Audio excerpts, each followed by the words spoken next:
Assalamualaikum warahmatullahi wabarakatuh. Good afternoon, my students. So welcome back to my class, teaching English as a foreign language.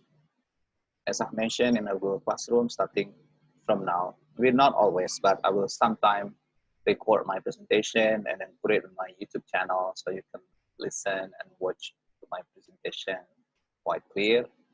Because if I do it live session, sometimes the problem is with your internet connection. Okay, so today's presentation is follow up. I mean the next topic of continuing the previous topic. In my previous presentation, I talked about teaching receptive skills, and today I'm going to talk about teaching productive skills. This is again another chapter of Jeremy Herman's book. So I suggest you to get more understanding about this presentation, please go to Jeremy Herman's book. I think this one is chapter 7 or 8, please double check. So you do not only listen to my presentation. This is only one of input for you. You can also read by yourself. And I really hope you learn by yourself and you get more. Okay, everyone, just like the name, productive skills, I think you can guess what are skills related to productive skills. So receptive skills are related to listening and reading, and productive skills are related to speaking and writing. Yes, exactly. Now let's start first talking about what are the differences between speaking and writing. Can you guess? Okay, here, yeah. So as the name, speaking is a spoken language, and we normally do it in face-to-face talk between speaker and listener, or between communicator and audience. There will be a face-to-face interaction. It can be offline, but also it can be online. So this is face-to-face. And in speaking, we normally concern more with fluency, not accuracy. So whether you can speak fluently is more important with, compared to whether you can speak grammatically correct in this case. And because of speaking, we are trying actually to convey a message. We require more communicative competence in this case. So how can your message can be successfully communicated? How your message is successfully understood by the audience, that is more important. That is speaking. And how about writing? Just like the name, writing is a written language. And unlike speaking, which is face-to-face, in writing, we normally have distance communication between the writer and the reader. So you cannot directly or immediately respond to what you are reading. If you don't understand certain aspect of writing, you cannot directly ask the writer, right? It's different from speaking. You can immediately ask the speaker, what does it mean? What do you mean by that? And so on and so forth, but not in writing. And in writing, what is more important is accuracy. What is accuracy? Whether your writing is grammatically correct, whether it is linguistically correct. Okay, so you need to concern more about grammatical aspect. For example, you need also to concern with issues of how to construct sentence, how to construct paragraph, how you link a sentence to another sentence with cohesive devices, for example. So because of accuracy is more important, what we need more in this case is linguistic competence. Are you familiar with the term linguistic competence, guys? Please remember, we actually have discussed about this when we talk or when we discuss one topic in the previous meeting, which is about communicative language teaching. You know, one of the aims of communicative language teaching is teachers try to help students to build up or to develop students' communicative competence. And one of the competence is linguistic competence. Linguistic competence related to student skill in understanding elements of the language, like vocabulary, like grammar, okay, and other issue related to linguistics. Okay, so these are like general differences between speaking and writing. And now let's compare between receptive skill and productive skill, or reception and production. What do you think comes first when you learn a language from the natural perspective? What comes first? Is it production or reception? Do you learn from listening first, or do you learn from speaking first? Or do you learn how to listen first or to speak first? I think you know the answer, that listening should come first. So reception actually comes first, normally comes first. So reception is like input. So that's why listening and reading is called as language inputs to you, as the one who are learning language. So when you listen, that means you got some listening input. When you read something, when you got reading input. So you receive something first. And then after receiving the language input, then hopefully you get output.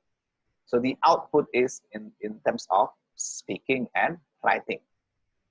So from this diagram, I hope you can get a meaning, or you can get the sense, or you can understand that when you are teaching students English, you should work quite well in reception, okay, before you go to production. Okay, that is the general understanding of how we learn a language naturally, just like a baby. I think I discussed about this many times in my class, that remember when you were still a baby, or if you don't remember when you were still a baby, just look at how a baby close to you develop their mother tongue. They will normally listen to their mom's language first for 1 or 2 years. So they get listening inputs from somebody around them until they can speak up. Okay, so listen, and then speak up. Listen is reception, and speak is production. Okay, the same case as writing actually. When you want to develop students' writing ability, don't forget that the writing ability actually is influenced by their reading skill or reading ability. So reading and writing should come all together. Listening and speaking actually should also come all together. Okay. So although I say that perceptions come first, but actually they can also affect or influence each other. So after students listen and then they speak up, when the students speak up, it also affects other students' listening skill. So you can see this diagram, okay? So yes, that's right, we start from input, but the output itself, okay, can be another input, okay? For example, look at this. Yeah, this is the picture. So we start from here actually, not from this, should from here. So input comes first, right? So you teach student listening using audio, using video tapes, or maybe you take native speakers in your class, or you bring native speaker as the media, like recording native speakers news, for example, from CNN, CNBC, and so on and so forth.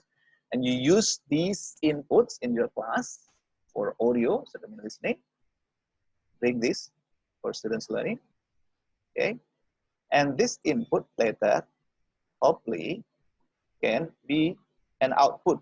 Student maybe can speak up, and at the same time, maybe student can write something, yeah? And when student writes something, actually, it can be another input for the next activity. So student sees how it turned out, student can modify his understanding, other student can participate, and then other student can get feedback from the writing that they read, and then so teachers give feedback. So what I'm saying actually is input and output is mutually, mutual, they influence each other. That's the point. So remember this in your practice later in the class as a teacher. Okay, and then we discuss about text as models. So when you are teaching students speaking and writing, you know, text as a model is very important. Why? Because normally people or students who learn a new language will learn quickly when they have text as models. You know what I mean by models? Models are like example to follow. Okay. So when you teach students listening, for example, you provide listening text as a model. So when you teach your students how to pronounce something, of course, you need to provide them a good pronunciation from native speaker. So they listen to the native speaker first, and then they try to imitate the native speaker, how they pronounce the word. Okay. And when you teach your students, for example, in speaking how to apologize, for example, you cannot directly ask them to make some apologize or say sorry. You need to provide them some examples of how to apologize in English. Okay. The same thing when you teach them writing.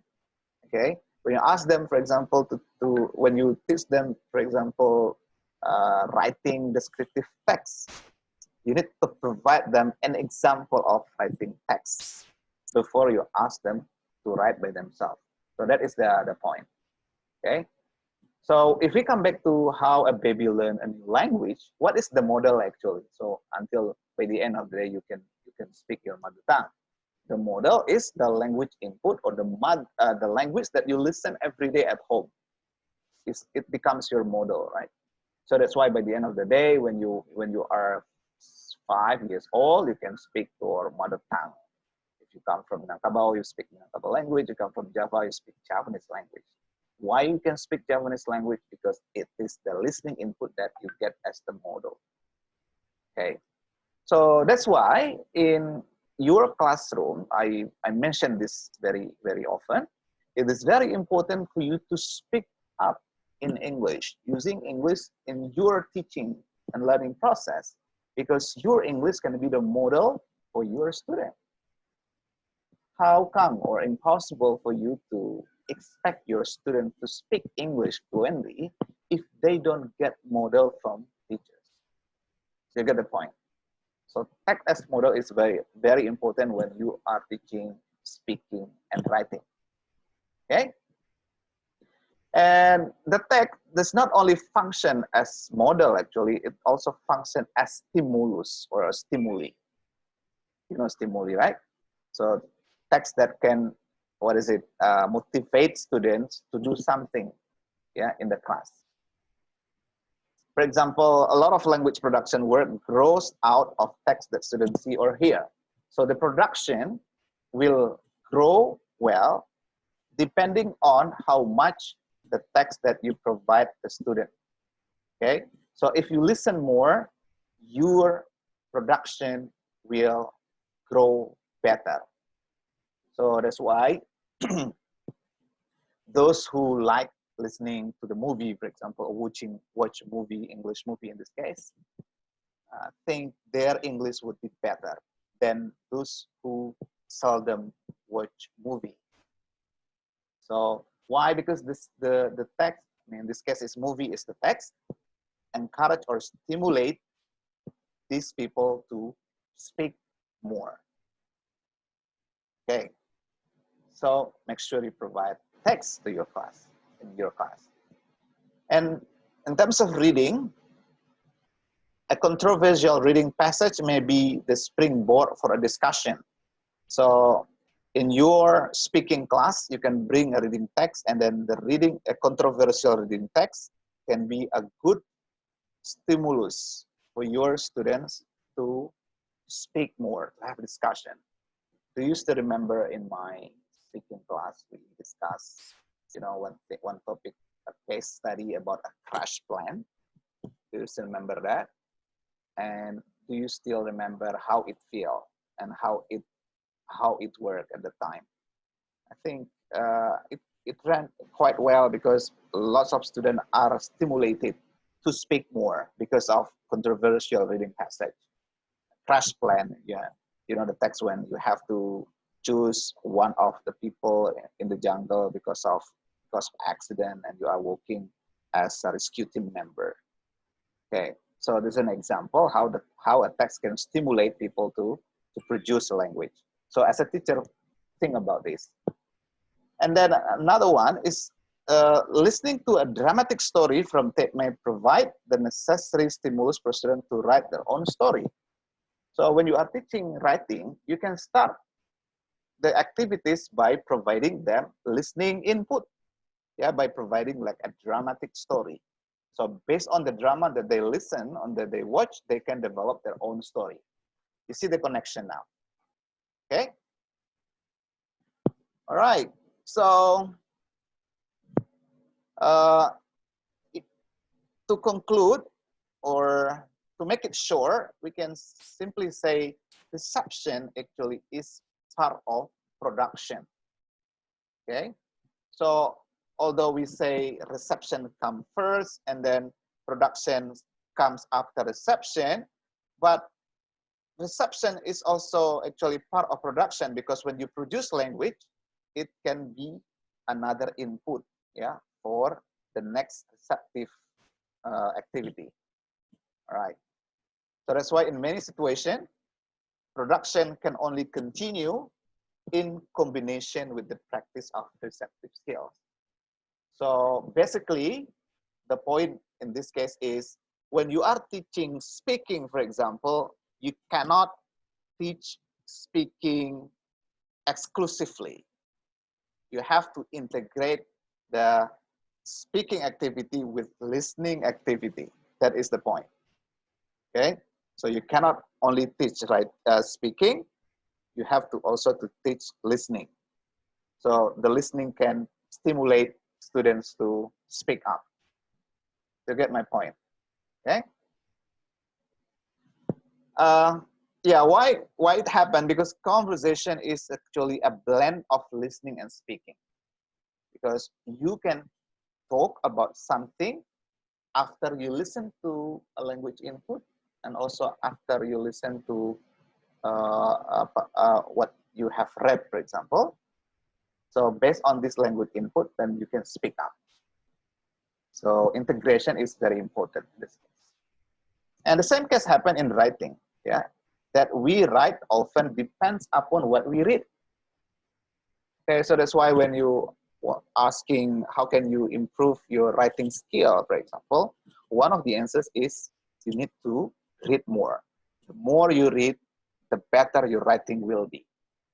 You will not only get input in terms of knowledge when you read more, but also you will get inspired about the language style of the writer that you are reading.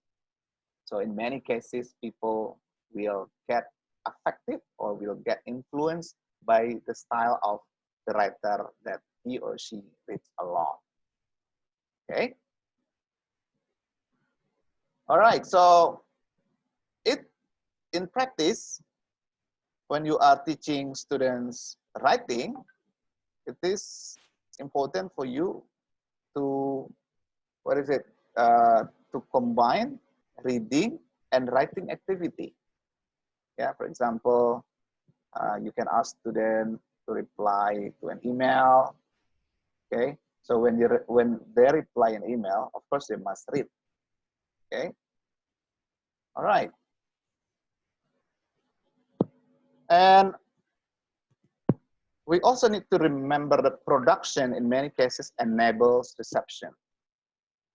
So speaking and writing can also enhance listening and reading skill. Yes, so basically it affects each other. So productive skill work is a way of helping students with the receptive skill. So when you speak, of course, somebody else will listen. So that's why they help each other. And then student can apply the insight they gain from the writing work to the reading. Okay, when they read something, and then they use the knowledge that they can get from the reading in the writing. So listening and speaking are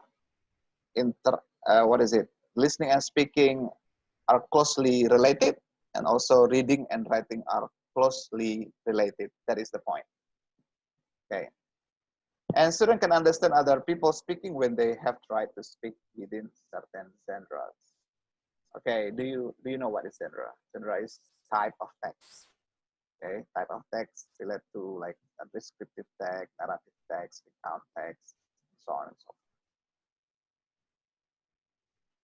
forth. Okay, the last point that I'd like to present is you need to remember when you are teaching productive skill, there are some possible problems.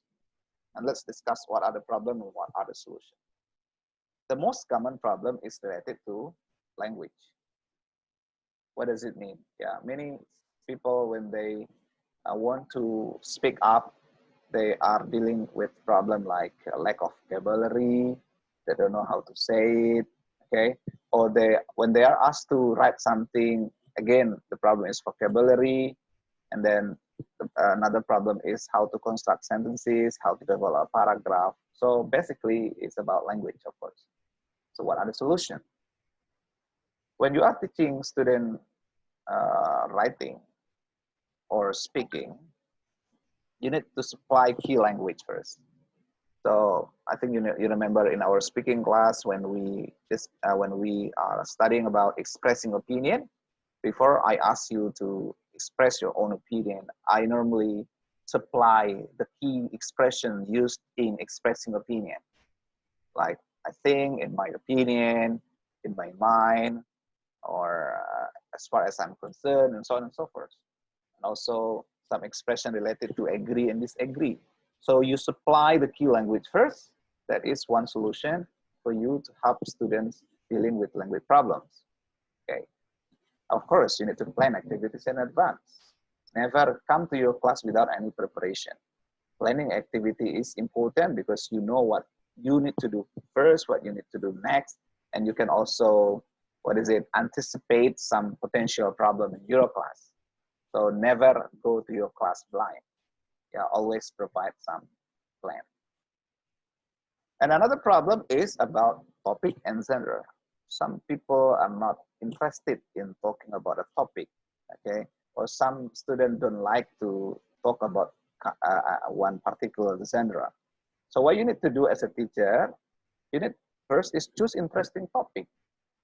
Okay, depending on your student, when you are teaching younger student, you need to find a topic suitable with young generation.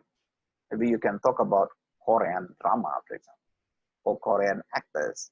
And I believe most of your students will get interested to talk about Korean actors because they are very close to that topic.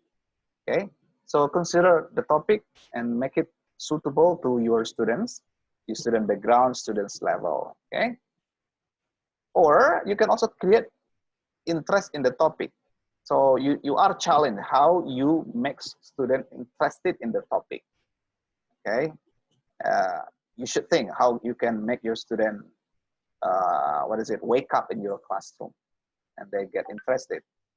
And also another solution you can do is activate schemata. Do you still remember schemata? I think I mentioned this word in the previous discussion. What is that? Yeah, schemata is about students' background knowledge or students' existing knowledge. So you can activate the students' schemata before you go to before you go further to a certain activity.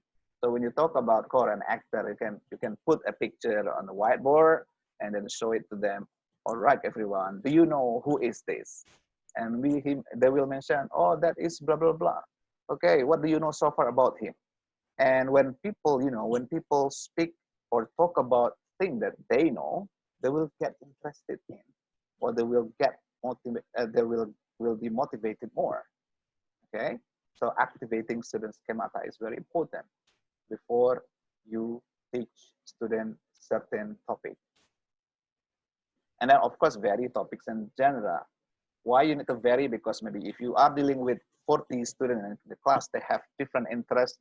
Okay, they have different background, they have different hobbies, they have different tendencies. So you need to be aware of this, and that's why you need to vary topics.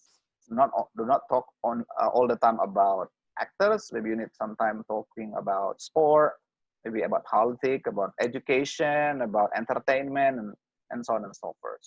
So this is the way you try to accommodate students' diverse interests in your classroom. And also provide necessary information. If it is not clear, if it is difficult to understand, you need to provide necessary information so you have your student clear with the topic. Okay, last, yeah, what can you do to deal with all the potential problem? As I said, match the task with students' language level, of course. If you are teaching elementary school student or beginner students, you need to adapt or you need to adjust the task to elementary school or beginner students. Do not make it so complicated. Should start with easier first. Okay, simple task first. Okay, and the complexity can develop later depending on your student's language level. If you think that your student's language level is going up, you can also level up the difficulty of your task.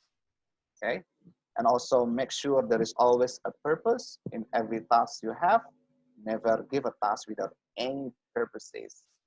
Okay, and do not expect instant fluency and creativity. You know, learning is a long process. It takes sometimes years. You know, many people have been learning a language for more than 7 years, even 10 years, but still they can't speak English fluently. So what does it imply? It implies that as a teacher, you have to be really patient. Okay, not an instant. It's not like making noodle, okay, or fried noodle. It takes time, so you need to be very wise and very patient. Okay, I think that's all my presentation, everyone. I hope you understand the point that I've made. As I've said, please make sure you read the chapter by yourself so you can understand more. Don't only rely on my presentation here. So for your activity,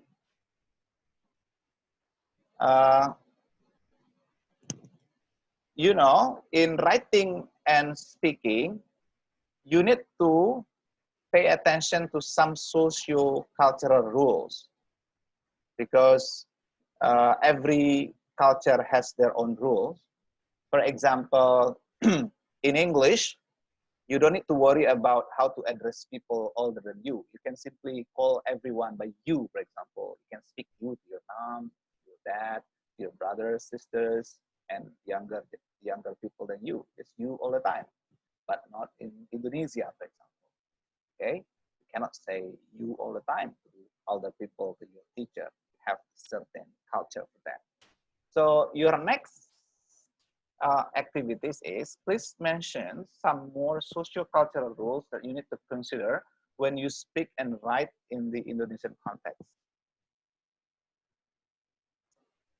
Okay. And the second question is, do you think that teaching, speaking, and writing needs to be integrated or not, and why? Actually, I've mentioned this in my presentation. I'm just trying to check whether you understand with what I have presented. Okay, guys, thank you for your listening, and thank you for your participation. I'm waiting for your comments. Good luck. Have a nice day, and enjoy your Ramadan. Assalamualaikum warahmatullahi wabarakatuh.